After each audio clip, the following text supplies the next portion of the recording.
Pan India star Prabhas నటిస్తోన్న తొలి పౌరాణిక చిత్రం ఆదిపురుష్. శ్రీరామునిగా ప్రభాస్ ని వెండితెరపై చూసి మురిసిపోయే క్షణం కోసం కన్నులు కాయలు కాచేలా ఎదురుచూస్తున్నారు ఫ్యాన్స్.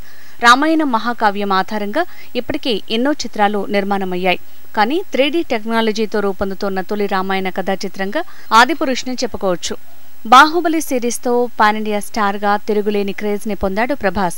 సాహో చిత్రం అంచనాల్ని అందుకోలేక నిరాశపరిచింది. రాధేశ్యామ్ ప్రేక్షకుల తిరస్కరణకు గురైంది.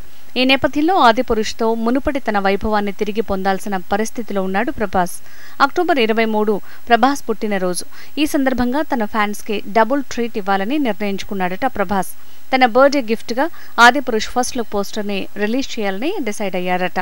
అంతేకాదు టీజర్ ని కూడా రిలీజ్ చేసి ఫ్యాన్స్ కి డబుల్ ట్రీట్ ఇవ్వనున్నాడట డార్లింగ్. ఈ విషయం లీక్ అవడంతో ఫ్యాన్స్ కి పండుగలా ఉంది. కృతి సనన్ సీతాదేవిగా నటిస్తున్న ఆదిపురుష్ లో కీలకమైన రావణాసుర పాత్రలో సైఫ్ అలీ ఖాన్ నటిస్తున్నాడు.